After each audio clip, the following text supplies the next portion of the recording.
how did I purchased a home in Mumbai at the age of 22? मेरी उम्र अभी रफली 30 साल के आसपास की है या 31 साल होगी, आई एम नॉट श्योर। मैं 1993 का डेट ऑफ बर्थ है। और जब मैं मुंबई में आया था 2015 के बीच में आया था, 2015 में या 16 में मैंने घर अपना खरीद लिया था, ऑल कैश, नो लोन। कोई भी मैंने एक पैसा भी लोन नहीं लिया था।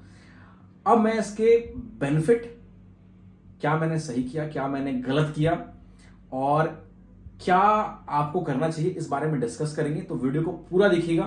ये वो सब बातें हैं जो लोग आपको बताएंगे नहीं। क्या है, आपने फाइनेंशियल एडवाइजर्स और उन सब के वीडियोस बहुत सारे देखे होंगे। बहुत से लोग कहते हैं रेंटिंग इज गुड।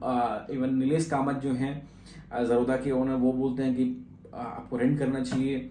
कुछ लोग बोलते हैं आपको खरीदना चाहिए, कुछ लोग बोलते हैं लोन पे लेना चाहिए। इसमें क्या क्या फायदे हैं, नुकसान है, मैं आपको एज एन लेमैन बताऊंगा, है ना, कि उसके क्या फायदे हैं, क्या नुकसान है, क्या अच्छी बातें मेरे साथ हुई, क्या बुरी बातें हुई, सब कुछ के बारे में डिस्कस करेंगे। तो जैसा कि आपको पता है, इस चैनल पे हम लोग पैसे के बारे में बात करते हैं, मनी मैजिक, मनी से क्या क्या मैजिक हो सकता है, उसके बारे में खुल के बात करते हैं। और मैं ज्यादातर रियल लाइफ डार्क साइड के बारे में बात करूंगा कि कहां कहां लोग जो है गलतियां करते हैं, क्या चीजें लोग आपसे नहीं बताते हैं। तो जब मैं मुंबई आया, आई वॉज ऑन रेंट। मेरे घर का किराया जो था 25,000 रुपये था। मैं गोरेगांव में रहता था। 2 BHK का मेरा फ्लैट था। डिपॉजिट 50,000 रुपये था। मैंने 25,000 रुपये ब्रोकर को दिया था। और जब मैं पहली बार ओनर से मिला, उन्होंने कुछ बातें बताई। उन्होंने ये बताया कि लड़कियां नहीं लानी है घर में, पानी वेस्ट नहीं करना है, घर को साफ रखना है, कुछ भी छेड़छाड़ नहीं करना, दीवार में कील वील नहीं डालना है, जो भी बेसिक बातें होती हैं। वो अब जब मैं रहने लगा, वो घर थोड़ा सा एम्प्टी सा था। तो कुछ बातें जो हैं मुझे घर में चेंज करना था। तो दीवार पे कुछ पेंटिंग करनी थी, क्योंकि दीवार जो है वाइट कलर का था। अब मुझे कुछ चीज़ें उसमें जो है ऐड ऑन करना था, और अब मुझे उसके लिए ओनर से परमिशंस लेनी थी। दूसरा, क्योंकि मैं नया नया मुंबई में था, तो I was making some friends, तो उनको घर पे आना था। और ऑल्दो आई वॉज, सबको पता था कि मैं मैजिशियन हूँ, मैं इंडिया गॉट टैलेंट पे भी आ चुका था। बट एक जो होता ना, लोग देखते थे घूर घूर कर, अरे इस कौन आ रहा है इसके घर पे, बार बार एंट्रीज करनी पड़ती थी बिल्डिंग के डायरीज में। ऐसी कोई बड़ी बात नहीं है, बट उस समय मुझे बड़ा ऑकवर्ड फील होता था। ऐसा लगता था कि मैं किसी पराये के घर में रह रहा हूँ और मुझे ना परमिशन लेनी पड़ रही है लोगों से। इट वॉज वेरी, वो एक अलग सा ही वो था। मतलब I can not explain you in words, but ऐसा लगता था कि अपना घर है बट अपना नहीं है, अपना अपना सा नहीं लगता था। I was owning a business till the time India का टैलेंट भी हो चुका था। पैसे जो है मेरे पास ठीक ठीक थे। और हमेशा से जो है मैं, इससे पहले कि आप वीडियोस देखिए, हमेशा से जो है बहुत बड़ा फ्रूगल रहा हूँ। फ्रूगल होने का मतलब ये है कि मैं बहुत ज़्यादा पैसे जो है खर्च नहीं करता। मैं बहुत ज़्यादा बाहर नहीं घूमता। मुझे खाने पीने के जो उस समय काफ़ी ज़्यादा कोई शौक नहीं था। अभी भी मैं बहुत कम बाहर जाके खाता हूँ, बट अभी खाना तो मैं दबा के खा लेता हूँ घर का। बट ऐसे जो है कुछ पार्टीज वार्टीज में मैं नहीं जाता। कपड़ों का मुझे कोई खास शौक नहीं है, एक्सपेंसिव क्लोथ्स के बारे में। तो इन सब चीज़ों का जो मुझे बिल्कुल भी शौक नहीं था। तो मैं पैसे सेव कर लिया करता था। पैसे जो मेरे पास हमेशा से जो वो थे। तो मेरे पास जो है उसमें पैसे करीब 80-90 लाख रुपए के करीब थे बैंक अकाउंट में। और मुझे घर लेना था। तो जिस घर में मैं रेंट पे था, मैंने ओनर से बात किया एंड उन्होंने कहा ठीक है, जब मुझे बेचना होगा मैं बताऊंगा। एंड द टाइम पास, उनका किसी शेयर मार्केट में लॉस हो गया था and he asked do you want to buy it. तो मैंने कहा हाँ। तो उन्होंने बोला कि ठीक है, तुम डाउन पेमेंट के पैसे भी मुझे ट्रांसफर कर दो, बाद में तुम लोन करा लो। तो मैंने उनको डाउन पेमेंट के पैसे जो है, मेरे ख्याल से 20 लाख रुपए उनको चाहिए थे, मैंने उनको पे कर दिया। एंड देन उन्होंने कहा लोन कराऊँ। मैंने कहा लोन क्यों कराऊंगा, मेरे पास पैसे हैं, मैं खरीद दूंगा। एंड उस समय तक मैं क्रेडिट कार्ड भी ओन नहीं करता था, ना क्रेडिट कार्ड ओन करता था, ना मेरे पास कोई लोन चल रहा था।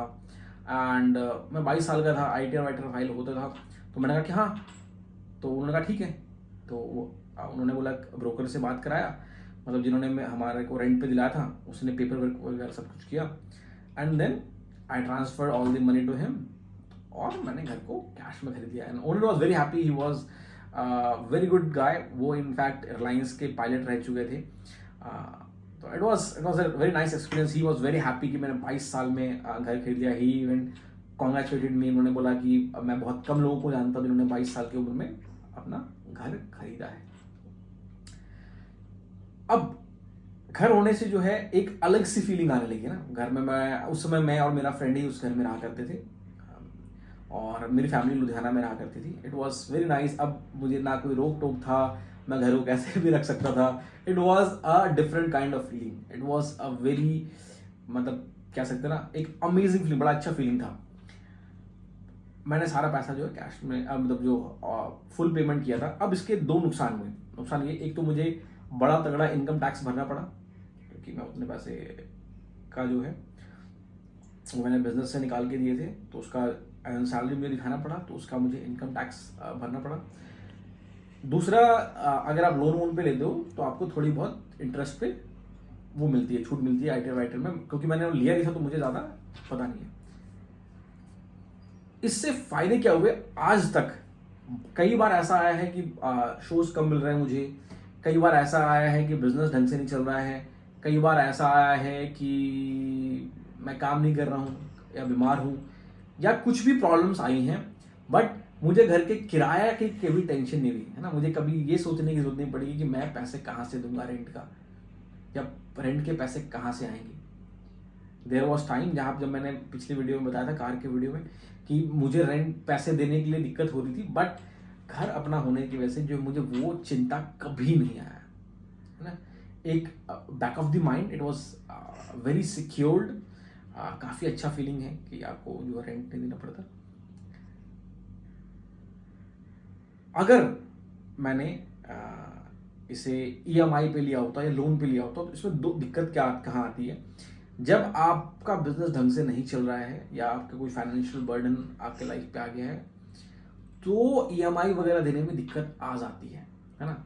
या आपको प्रेशर एक थोड़ा सा फील होता है। अगर आपके पास पैसे ऑलरेडी सेव कर रखा है आपने, फिर भी आपको एक थोड़ा सा प्रेशर तो माइंड में, बैक ऑफ द माइंड रहता है कि आपके पास समझ लो कि महीने के 3 लाख रुपए पड़े हैं और आपको समझ लो किसी मेडिकल एक्सपेंसेस में भी देना है, और उसमें से अगर आपको 80-90 हज़ार रुपए, अगर समझ लो मैं जितने का मैंने घर लिया था उसका मुझे 80-90 हज़ार रुपए ईएमआई देना पड़ता, तो उतने पैसे अगर मुझे ईएमआई देना है तो मेरे बैक ऑफ द माइंड में बहुत प्रेशर पड़ेगा, और ये प्रेशर पड़ता है। ठीक है, बेनिफिट्स और क्या हुआ, जब मेरी शादी करने के टाइम आया तो ऑब्वियसली बात है, लड़की वालों ने ये, उनके दिमाग में ये नहीं था कि भाई मैंने घर लोन पे ले रखा है या मेरे पास घर नहीं है। उनको लगा इसके पास घर है मुंबई में, ठीक है। तो it gives you that kind of security ना, एक आपको आपका खुद का घर होता है, तो it is a very good, तो काफी अच्छा ये है। बट जैसा कि मैंने बताया, उतने पैसे अगर मैं 80-90 लाख रुपए, अगर मैंने 20-25 लाख रुपए का डाउन पेमेंट किया होता और 60 लाख रुपए मैंने बिजनेस में लगा दिया होता या इंडेक्स फंड में लगा दिया होता या शेयर मार्केट में डाल दिए होते, तो वो पैसे अब तक मोस्ट प्रोबेबली डबल हो जाते हैं। ठीक है, आज अगर मैं अपने घर को बेचने जाऊं तो हो सकता है उतने पैसे ना आए, ठीक है, बट अगर मैंने उतने पैसे को शेयर मार्केट में लगा दिया होता तो डबल से ट्रिपल भी हो सकता था। अगर मैंने कुछ ऐसे अच्छे शेयर्स में डाले होते तो ट्रिपल भी हो जाता।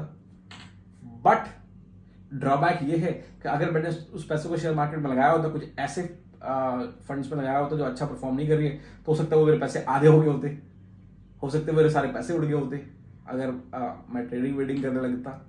तो ये है ड्रॉबैक।